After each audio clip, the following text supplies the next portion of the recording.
My event is starting. That means we're live. I want to welcome everyone today to my live video lesson on watercolor. My name is Angela Fehr, and I'm going to turn my screen on here now. There we go. Turn the camera on. Thank you everyone for joining me today. I'm just gonna make a little bit of small talk until I know that you can hear me, and then we'll get started on our live watercolor lesson. For those of you who are tuning in for the first time, welcome. Welcome to all my regulars as well. It's great to see you guys here week after week, and it's really fun to be a part of this watercolor community together.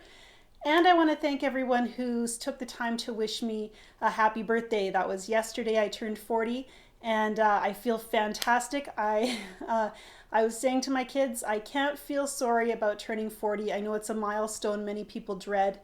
And to tell you the truth, wrapping up my 30s all last year and the year before was a little bit hard, recognizing that, with age you do life changes. But at the same time, there's so much to be excited about, and I'm just thrilled to have see my painting grow. And I think anybody who creates art, if you're creating and recognizing that every time you take the time to create, you're getting better, you can't be sad about getting older, because you're just gonna make better art as you age. And I don't have any limitations on my life that I didn't have yesterday. I can do whatever I want, just like I could when I was 39. So that's exciting too. It sounds like you guys can all hear me, so that's great.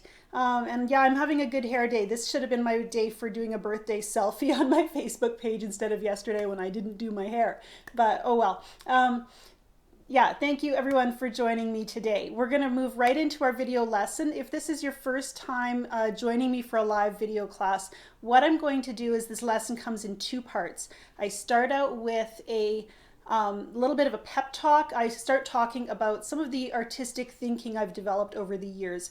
And I know that you are all waiting and excited to see me paint, but I really think that this kind of talking about mindset is really important as well, because out of our mindset comes a lot of our inner attitudes and thought processes that can help us to feel encouraged, to not give up, and to trust the process of painting. So I love to talk about that and the thought patterns that I've developed over the years in my little pep talks. And I say pep talk because these are personal thoughts that I have to remind myself of when I start feeling discouraged. And then after I share those thoughts, then we'll move over to my work surface and I will demonstrate the theme of our lesson, which today is talking about color mixing. So I want to, just switch over to, I'm going to just change my screen so I can read some of my notes that I've written. And hopefully this makes you feel encouraged. What I want to talk about today is this concept of creative blocks. When you don't know what to paint and you're stuck, you just don't feel like you have any good ideas. And maybe you want to paint, but you just feel like you can't get started. You don't know what to paint, or you don't know which idea is good enough. And I'm actually, at first I didn't know if I was the right person to talk about this, because this isn't a problem that I have. More often my issue is that I have too many ideas and not enough time to do them all. But I've realized that the reason I don't feel blocked creatively is because this is an area, a thought pattern that I've conquered, and I'm going to share with you why. And I think that the reason some artists feel blocked has to do with fear, and it has to do with power. We have fear because we don't want to fail, we don't want to ruin a painting, and power because we've given our power away, and we've actually given it just to a piece of paper. So I'm going to explain that. This is just a piece of paper, but when it's empty, it can be the scariest thing to confront an artist. None of us want to invest time and energy into a painting that's going to fail, and the piece of paper has to be thrown away. And that anticipation of a possible failed painting can keep an artist stalled or hesitant, finding excuses for not putting brush to paper. And we don't think of it that, I don't want to, we don't even say necessarily I don't want to ruin that piece of paper, but we just might be procrastinating. You might just be finding all kinds of reasons why you can't paint today. And a lot of that just comes out of fear. This paper has all the power. And the funny thing is that this sheet of paper is worth about $2. I buy my paper in big sheets and cut it down. And a big sheet of paper, once it's divided up, yeah, each sheet might be worth about $2, and that's the really good quality paper. And you know what else is worth $2? A cup of coffee at my local Tim Hortons. I'm Canadian, and we love our Tim Hortons coffee. And the thing is, you won't catch me standing outside my coffee shop, pacing back and forth, muttering, well, I want a coffee, but I might spill it, or I'll drink it too fast and I won't really appreciate it, or maybe I don't really need one right now, and what if they put too much cream in it? I better not get one. If I'm going to buy a coffee, it's a decision I make in a couple of seconds. I'm driving past, I have to decide whether I'm going to turn in or whether I'm going to keep going. And actually I make pretty good coffee at home, so I don't stop very often. But the funny thing is that cup of coffee is going to be consumed much faster than it would take me to ruin a piece of watercolor paper. And between an empty cup of coffee and a ruined painting, which do you think is the bigger waste? Every time you paint, you're investing in yourself. You're investing in your mental health, you're building your painting skills, you're recognizing your God-given creativity and your right to express yourself. Whereas, a cup of coffee isn't nearly so profound in what it provides for you. So if my art is that so much more valuable than a hot cup of coffee, why do we give a blank sheet of paper so much power? Not all my ideas are good ideas. And sometimes I don't have one strong guiding concept to create from. I might not be painting a big masterpiece every time I paint. And that's why you see me start so many warm-ups. I'll fool around with ideas. I try things out. And when I'm doing those fun washes, those quick little sketches, I'm trying out ideas, they're helping me to choose a direction so that I can make something wonderful. But, sometimes I do get discouraged because I feel like all I have to show for my time in the studio is all these little starts, all these sketches and little doodles that I've done, color play washes and so forth. And so I can feel discouraged about that as a lack of progress. But it never seems to fail that shortly after I start to feel discouraged like that, I'll hit this sweet spot of amazing productivity where all of a sudden I'm finishing paintings that I half finished before. I'm creating vibrant images that make me happy. And if I just trusted the process a little more and let myself kind of paint whatever I felt like painting and not finish paintings just because just for whatever reason, if I'd just been a little more patient, I wouldn't have found myself discouraged at all. I'd see progress happening. And so don't feel like, ruining a piece of paper. And there are ways to salvage ruined paintings or to use them to create further creative masterpieces. I'm very hesitant to throw anything away. But don't feel discouraged if you don't feel like you have anything to show for your time in the studio. These kind of stagnant feeling times, they're a part of the creative process. And if we trust that process to get us, to the next step, then we will see that fruit and will not just give up before we get there. So I think that all these little moments that we spend in the studio, whatever comes out of them, they knit together into something powerful and life-changing. We make the choice to be the one in charge, not let that piece of paper boss us around, and we know that we're investing in ourselves because our creative health is worth caring for. So those are my tips for you guys on kind of getting over those creative blocks. And it's really involves changing your mindset and having some freedom to really play and just see where it takes us. I see someone on the chat here. I want to say welcome to everybody who's tuning in. Bev says she's having trouble with the video and audio, so I'm going to quickly leave a comment for her. Restart. If you're having trouble with video or audio, just restart or reload the page and it should work better. Hopefully I'm clear for everybody else. Okay, moving on, I'm going to switch the camera over and it'll go blank for a second as I move my camera to my work surface. We're going to go right into painting. And today we are talking about color mixing. And it always works better if I don't drop my tripod. Sorry about that. Hopefully I can get it straight again without taking up too much of your time. And I think it's quite crooked. There we go. I think that will work and not come crashing down. There we go. In order to film video of painting, I have my tripod at a very awkward angle, and so sometimes it's a little bit of a balancing act. Okay, so I have a couple things here. I've got some fresh sheet of paper here, that same one I was talking about, and then I've got some tubes of paint, which I'm going to talk about, and a color wheel. And I just bought this color wheel the other day, and since I bought it,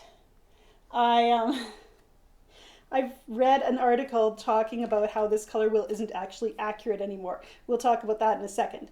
But I want to talk to you guys about color mixing, because I think we all have been in that situation where you go to take a watercolor class and the instructor gives a list of colors and you don't have them all and you're not sure which ones in your palette match or are close to what they're suggesting. And you don't necessarily want to buy all the colors they've suggested. Or you do, and then you have all these colors that you're not really sure what to do with after the class ends.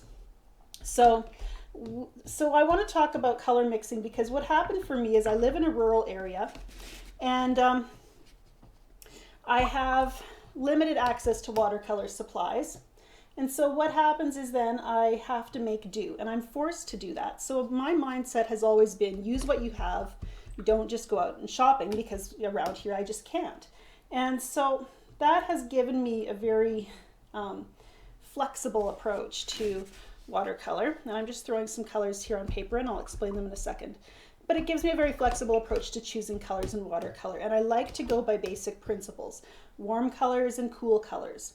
And if you're building a basic palette, my suggestion might be to start with a warm and a cool of each primary. Oh, those colors are so pretty.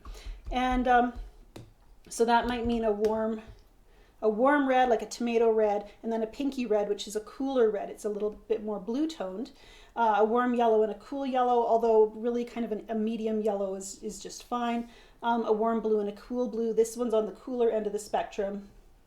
That's French manganese blue, and this is ultramarine, and you can see the slightly more subdued warm tone to that. And so if you're thinking of your colors in terms of warm and cool, those two divisions, ordinarily you can break it down pretty quickly what fits where. We are very obviously, this yellow is a warm color, especially when we look at it beside the blue. And the red, it looks much warmer than this pink. And the color wheel, we used to always say, is red, blue, and yellow. And so we're looking at this, and usually when we think red, blue, and yellow, we think this red, this blue, and this yellow. And then by mixing those, you can get a whole range of colors. But when I was working as a graphic artist in a local print shop, we didn't use red, blue, and yellow toner in our copier. We used cyan, magenta, yellow, and black. And cyan being this kind of more clear and cool blue, magenta, and just a yellow. And what I realized is, and what I read recently, is this is a more accurate triad of primary colors than this one. If you're mixing this red, that's cadmium red, with this blue, ultramarine, the purple you're going to get is quite dull and muddy. But if you mix this manganese, and it doesn't have to be manganese, any kind of cyan color that looks similar to that cyan color will work. And then a pinky blue, you're going to get a much more vibrant purple. Look at the difference between those two colors. So we're seeing that the quality of the color you use makes a big difference in the colors you're mixing. Let's try it with the yellow and the blue. So we'll mix our cyan and our cadmium yellow, and it doesn't have to be cadmium yellow, and that gives us a fairly bright green. And adding more blue will make it a little bit cooler, because when you mix those two colors, there's always a warm and a cool of any two colors you mix. And even if they're very, even if you're mixing orange and yellow, which are both warm colors, one of those colors is going to be warmer than the other one, and it's going to affect, they're going to affect each other that way. Okay, let's mix the ultramarine with the cadmium yellow. And you can see the green I get there is much muddier as well. So by choosing, instead of choosing red, yellow, and blue, if you're wanting to paint just from 3 basic colors, I would suggest magenta, cyan, and yellow as a better basis for painting or mixing those vibrant colors. You get a much brighter color. And the neat thing is it's very easy. It's very easy to make a bright and vibrant color muddy. It's a lot harder, almost impossible. I'm saying almost impossible, but it really is impossible to take 2 colors that look muddy when they're mixed and bring them back to that vibrant state. You're not going to do it. So that's just the first thing you want to keep in mind. I just touched on it very briefly. It's very relative how warm or cool a color is. This, I'm trying to think of a great example here. If we're looking at yellow, for example, just cleaning up a yellow on my palette to show you. I've already got really dirty water in my cleaning bucket. We have 2 yellows here. One of these yellows, again, is going to be the warm yellow and one is the cool. And I would say this is the warmer yellow. This one has a cooler tone. And a good way to test whether a color is warm or cool, if you're not sure, is just to see how it mixes with its complement. So if I mix a yellow with, no, I'm getting that wrong. Sorry guys, I'm skipping around because there's so much I want to cover and this is a huge topic and we're just not going to cover it in one lesson, so I apologize for that. I appreciate you guys' comments as well on your colors, because I have a set number of colors in my palette. I do not own them all. And so if you've got colors that you're using that you love and want to share, I'd love to hear them. I did pull out and I see, Jim commented that lemon yellow is a better go-to color, and I agree. If you're looking at your color mixtures here, these little swatches I've placed, this one has a lovely, this is actually Aureolin, which is very close to a lemon yellow. Again, we're not dealing with exactness when we're mixing color. We want to get something that's close because you're just not going to own all the colors. And so we want to say, hey, what do we have that works so I don't have to go shopping every time I want to, you know, match a color that I see in nature or in a course that I'm taking. Yeah.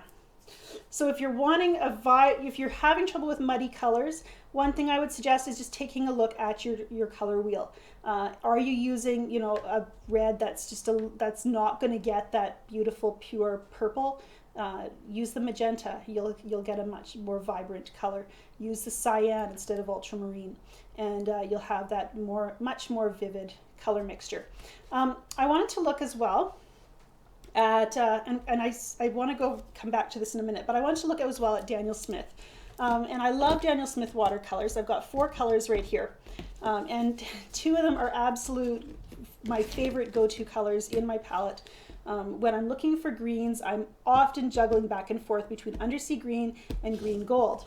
And undersea green, let me find it here, is right here. No, that's not it. The thing is, I love to put my colors beside each other in the palette, you know, to put the greens together, but then you have 2 greens that look similar and you can't always tell them apart. So undersea green is a beautiful green just going down on the paper. It's very dark, but not almost black, and it's got a lovely olive tone to it. But as it dries, it creates some beautiful granulations. So some of the pigments that are mixed to create undersea green separate as they dry, and so you get this beautiful texture. And if I look on the undersea green label, I can see why that is. On undersea green, it says pigment is made up of ultramarine blue, quinacridone gold, and nickel azo yellow. So if you have some of those colors, you can probably match the undersea green without having to buy it. Of course, it's very convenient to have it in my palette, but that does not, but if I don't have access to it, or if I've forgotten it, or if I run out, heaven forbid, I can mix my own. And I'm going to do that quickly right here. I should have cleaned a space in my palette for that.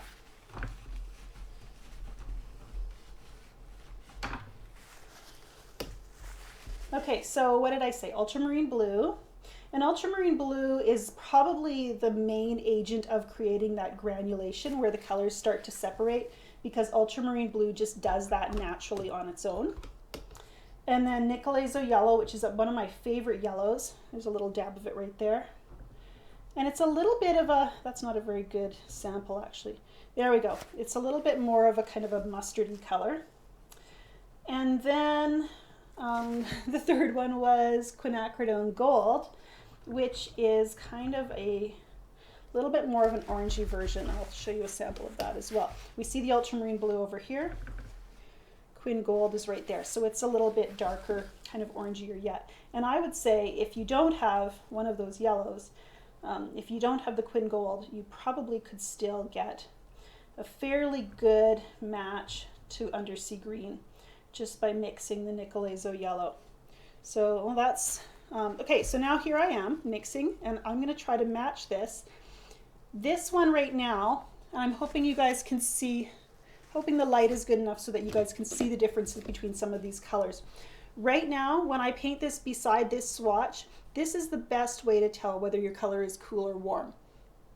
Because what we see is this one looks bluish, almost grayish beside this more golden color. So I'm going to add a little bit of the Nicolazo yellow to my mixture in my palette, and I'm going to test it out again.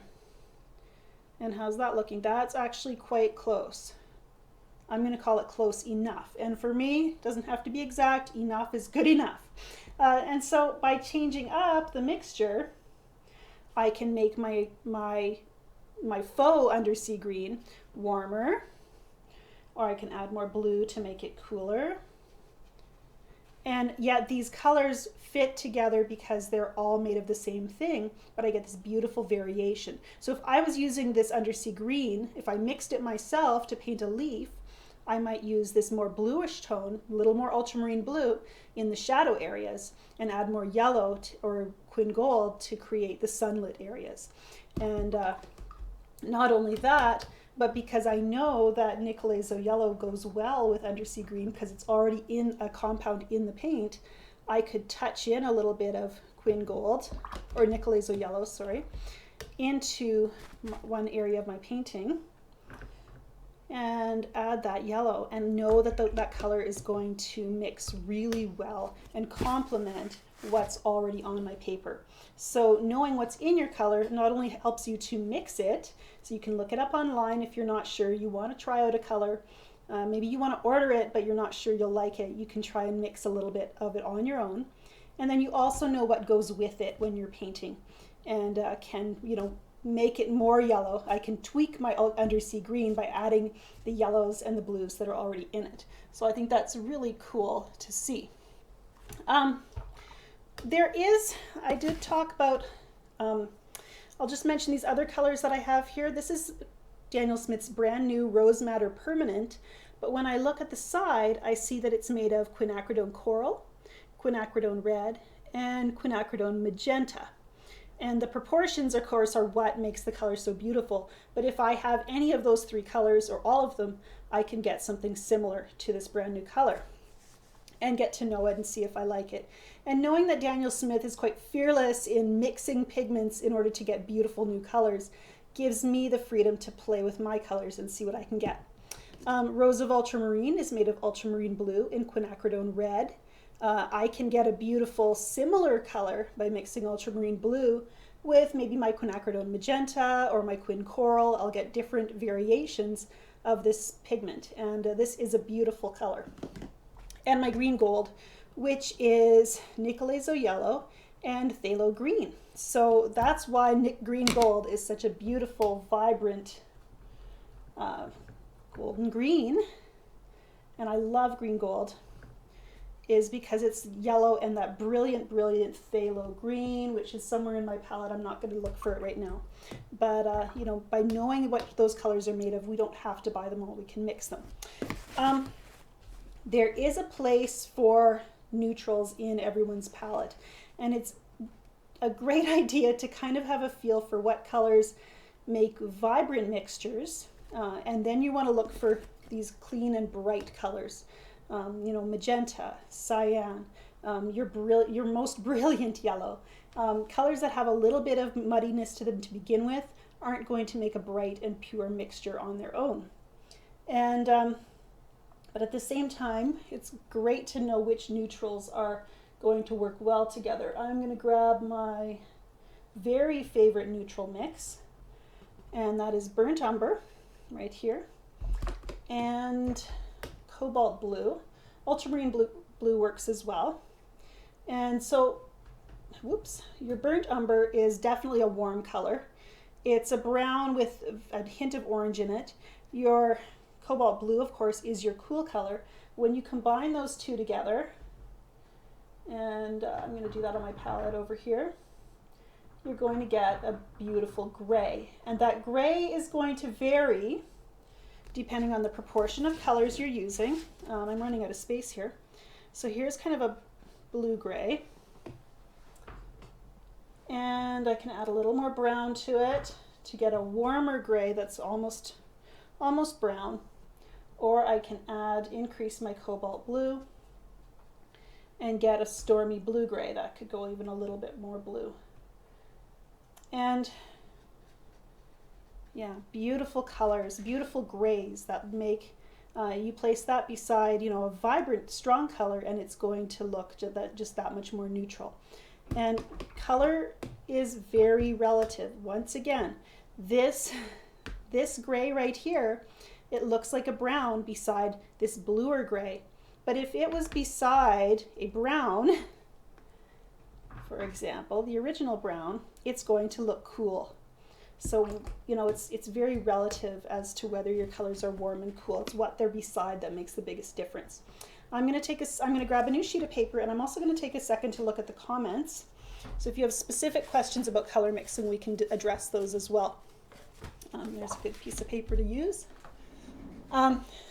There are many artists who share much more structured advice on using color. One website that I really recommend is Handprint. And I'm just going to have a drink of water here. Really has comprehensively gone through almost all the pigments that are out there and the colors and talks about them in a very academic way. I just want to know how they're going to work when I use them. So that's my priority. I should mention, and this is actually where I wanted to go next, was looking at our three primaries again. So let's say that we've decided, and we have decided this, that our Quin Magenta, throw some on there, such a pretty color, and our Aureolin, or lemon yellow, pick your most lemony yellow. And the nice thing is that that lemon yellow mixed with our magenta is going to make a very lovely orange. And this one's a little bit, I don't know if you can see that, but I almost feel like this orange that this yellow and the magenta are mixing, it's a little bit dull. It's not absolutely put your eye out orange. And I think that if I tweaked my yellows a little bit more, I could try some different yellows and see which one I like the most to mix with my Quin Magenta. And you want to do that anyhow. Spend some time trying out those color combinations. What two colors make your most beautiful orange? What two colors make your most beautiful green? And different greens for different purposes. And then I'm going to grab my manganese and throw that on too. And of course, we already know that makes a beautiful green.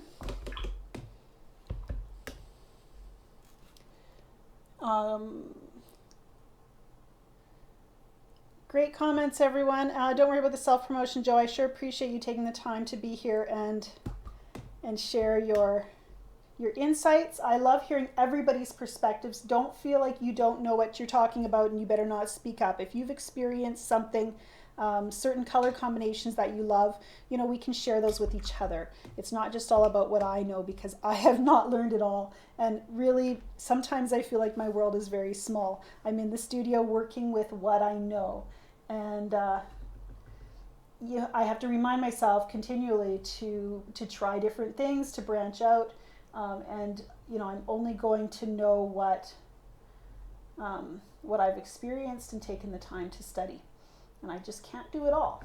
Okay, so now I'm mixing those three colors. I've taken my magenta, I've taken my yellow, and I've taken my blue, and I'm combining them. And as you can see, when you take your three primaries, you get a gray. And this gray, I think it has a little bit more magenta in it than it needs to have. I'm going to add a little bit more of the blue, see how that looks. And I can tweak that neutral until I get it just the way I want it. And that gives me an, oh yeah, see now I've got three different neutrals that I've just made from these three colors. And this one has a little more yellow, so it's almost a greenish gray. This one's a more pinky gray, and this one's a more blue gray. And I don't know, you'd have to be very precise in order to get one that's absolutely a very true neutral. I think that doesn't have a hint of one of those colors being dominant. But the neat thing is something like this is these neutrals are very powerful. When I'm painting and I have, you know, maybe a very vivid pop of color, I can use a neutral that's made up of my dominant colors, the dominant colors in my scene. So if it's, you know, the yellow and the pink. So I'm working, then I know that adding this neutral that's made up of a mixture of those colors, it's going to be a neutral that coordinates beautifully. And so knowing what, getting those muddy colors and knowing what they'll do when they're combined, those give you those quiet spaces in your painting. That makes the vibrant colors stand out that much more beautifully. That means that if you're painting a single object and you're not sure what to do about the background, you could mix the dominant colors in your object. If you have a purple flower with green leaves, you know, you could mix the purple, the violet, and your green. You might need to tweak it a little bit or water it down quite a lot, but it would make a neutral that complements the rest of your scene. And there's other schools of thought as to what would make a good neutral. If you have a purple flower, for example, maybe a yellow background would be a good background. But knowing that by combining the dominant colors, you get a neutral that complements is kind of a really good backup plan, go-to for when you're looking for that perfect neutral for your scene.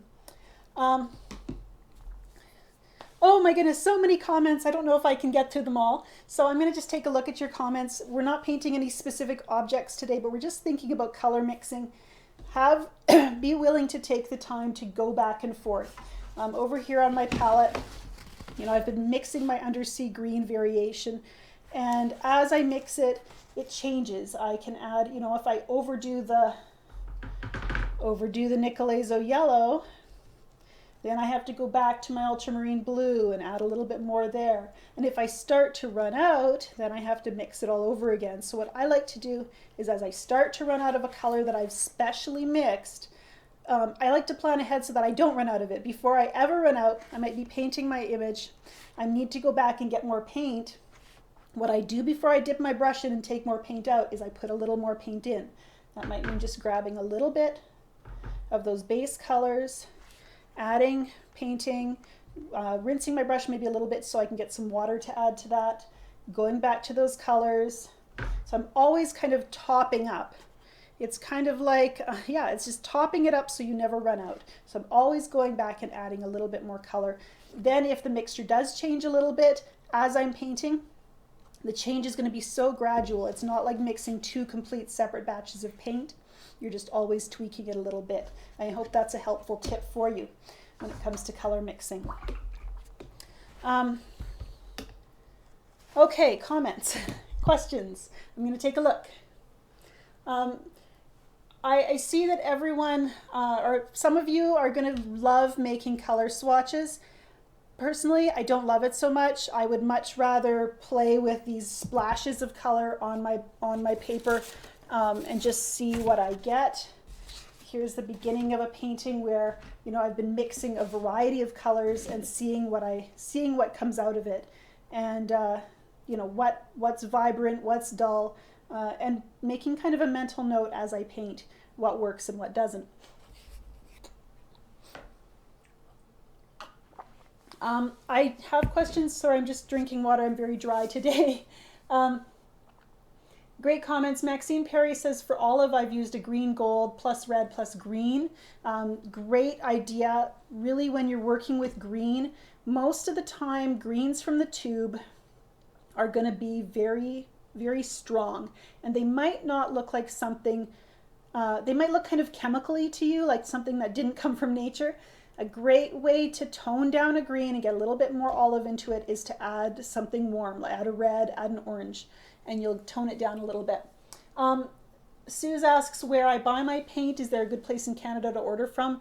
It kind of depends on where you live. I order most often from Opus Framing and Art Supplies. I also order from Delta Art in Edmonton, and I order from, well, those are the two main ones, I guess. And it kind of just depends on what I'm ordering, what the sales are, and where the best deal is. Both of those places are close enough to me that I usually get really good shipping rates. Neutral tint, I haven't actually purchased. I do not own neutral tint, so I can't comment on that color at all.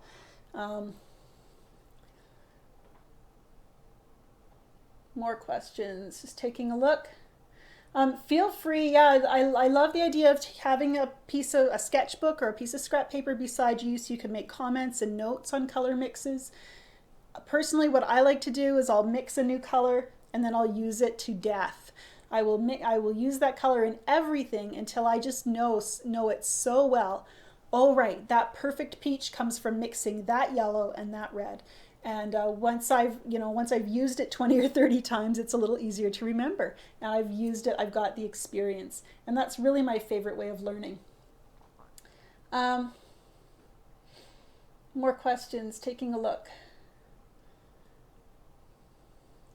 Yeah, another good, one thing we haven't talked about today, and I do address this in some of my online courses, is mixing that really dark color. You notice I don't have black in my palette, so I'm going to mix two colors to make a black. Usually that's going to be like a red, like perylene red or cadmium red, and a green. I have a dark sap green, which works. I also have perylene green, which I actually think does have black in it because it's just so dark.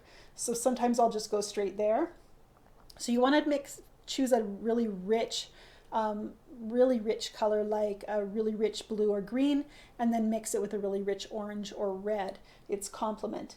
I've tried it with violet and yellow, but I just, there's not really a darker yellow that works really well, and you tend to get more of kind of a muddy brown based color instead of an almost black. I haven't mentioned. The other thing is, if I'm painting silhouettes, I don't like to go with a solid black. Really, there should be a little bit of color, tonal variation, just to make it continue to look rich and interesting, have interesting depths.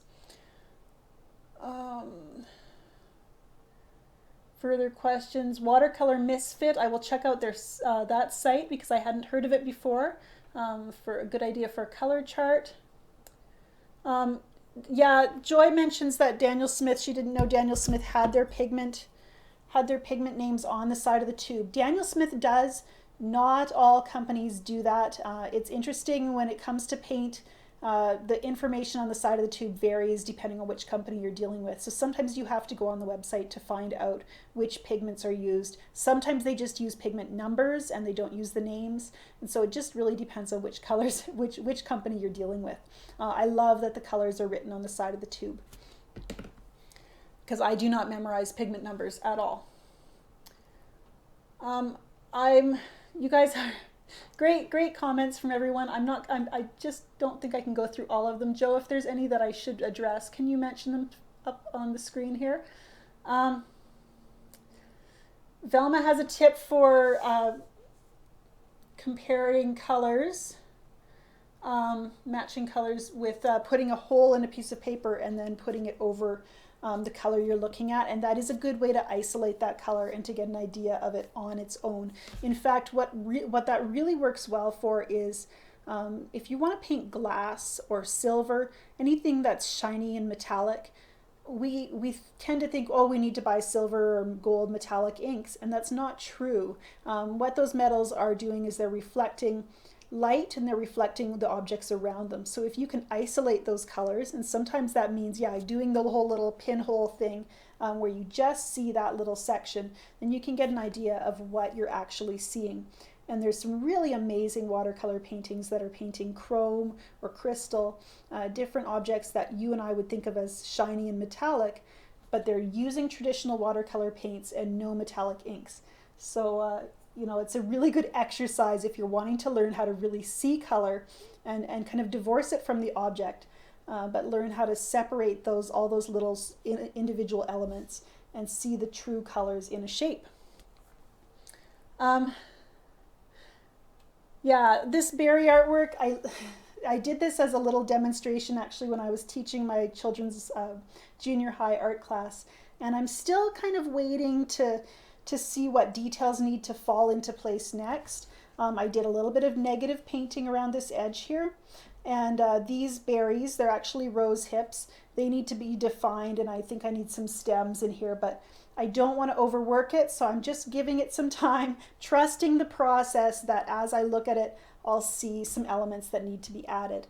Right now I can actually see, and I don't remember which colors I was using. It's the one drawback of not working on something often, letting a long time elapse. So then I just have to kind of mix and match my colors with what I think I probably used. You know, it was likely it was green gold, likely this was phthalo turquoise, likely this was my dioxazine violet. And then I see a little leaf vein coming out here, so I can put that in using my Escoda Versatil number 10, which is my go-to brush. Maybe soften this edge so it's not just one strong, crisp detail jumping out at the viewer. When we start putting in crisp lines, they are going to be very dominant. And maybe touch in a little bit more of that green gold, just for fun. And as I look at this scene, I'll see more things coming out. I'll see probably more leaf edges over here and some stems that need to come out, and I'll probably fill in some of these white spaces. White spaces just draw the eye right like a magnet to your painting, so that's why I've concentrated them around my focal point, but at the same time I don't want to have too many. Testing warm and cool, Invisible asked about, and I didn't really go into great detail there. Really, when you're testing warm and cool, because it is relative, you're not going to, I find anyhow, that it's going to be different depending on what colors you're using in your painting. If you're doing a painting that's mostly red and yellow, then adding a little blue into your scene is going to give you very strong pop of cool color, even if it's a blue that's commonly considered to be warm. I do think, thinking here, I do think that when you're mixing, and again, this is stuff I do, I'm feeling a little lost for words because some of this is stuff that I do habitually as an action, but I don't always get to verbalize it. So then I'm stumbling around with my words a little bit. So, but I did want to kind of make that a little bit clear. I think when you're mixing color and you're feeling like everything's coming out muddy, that's when you want to go back to the quinacridone or the magenta, the yellow, and the cyan, and just use that as your touch point. So that means if you're trying to mix a beautiful green and the yellow you're choosing and the blue you're choosing, just don't make a vibrant green. The green you're getting is dull and kind of lifeless. You want something with more punch. That's when you need to look back at these colors and say, is my yellow not pure enough, not clear enough, not like that lemon yellow I'm kind of looking for? Is it kind of an orangey yellow? Because if you're using an orangey yellow with your blue, orange is a complement of blue, so you're going to get a neutral. So that's kind of where I wanted to go with that, is just using that color wheel as your touchstone. It doesn't mean you have to always go back to these exact colors, but it means if you want the purest version of the combination that you're mixing, you're going to need to stick pretty close to those three primaries. And the further you get from that true magenta, the true yellow, the true cyan, the more likely your colors are going to have a little bit more of a neutral or muddy tone. I think that was kind of where I wanted to go with that. And so, yeah, falling back to looking at your colors separately and analytically and saying, well, maybe that's dull because the yellow I used was just a little bit too orangey. So I'm going to tweak my yellows and try a different yellow, and I'll probably get a brighter green out of it. I think that makes sense. Yeah.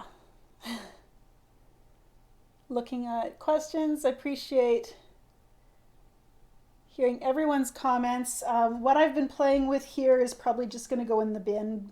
I could probably cut these up and make little doodles with them, but it's just another good way to get some interesting colors. What I'm liking here is this little mixture where these three colors slid down gravity and made kind of a neutral, but an interesting neutral over here that kind of has a rainbow in it, even though it's kind of an ambiguous color.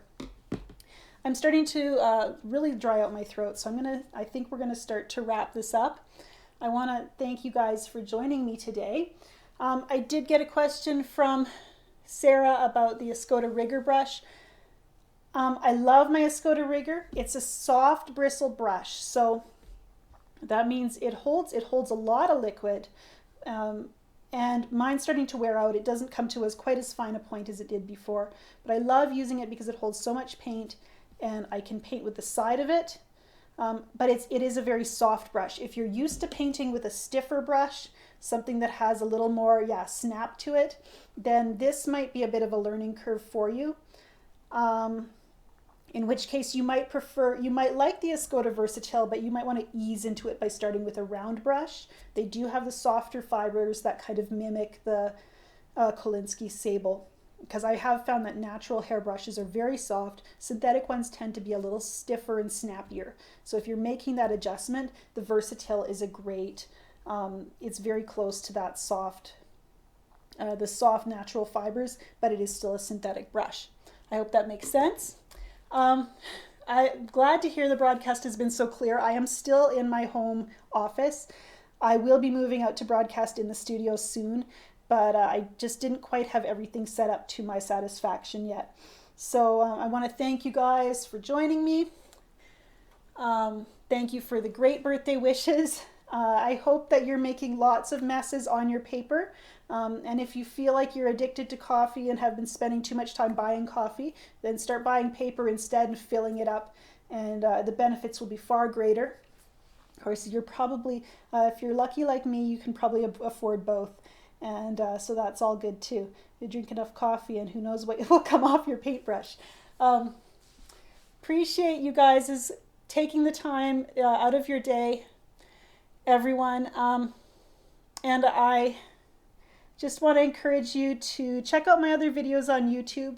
If you just happened upon this lesson by accident, I encourage you to sign up for my mailing list. Just head to angelafehr.com, and I send out emails every Tuesday morning to remind people to join in to the broadcast on Tuesday afternoons, or Tuesday in the middle of the night, or Wednesday morning, wherever you happen to be in the world in your time zone. So I want to just thank you for that. Do check out the links in the description of the video, because I not only have links to the supplies that I've used today, but to some of my online courses. What you're getting in these weekly lessons is not nearly as condensed and structured as my online classes. And as well, with the online classes, you get the benefit of targeted guidance in the student gallery, where you can upload your pictures, your paintings from the course, and I can critique and give you direct guidance on how to improve your paintings, and areas, just, the things that are succeeding, and as well as areas to improve. So thank you for joining me today. And don't forget to like the video. Join me as well on Facebook, Angela Fehr Watercolor Workshop. Wonderful community of artists from all different skill levels and subject matters, and I just love the way you guys are so good to each other, and you're pretty good to me too. Have a great day and a great rest of the week.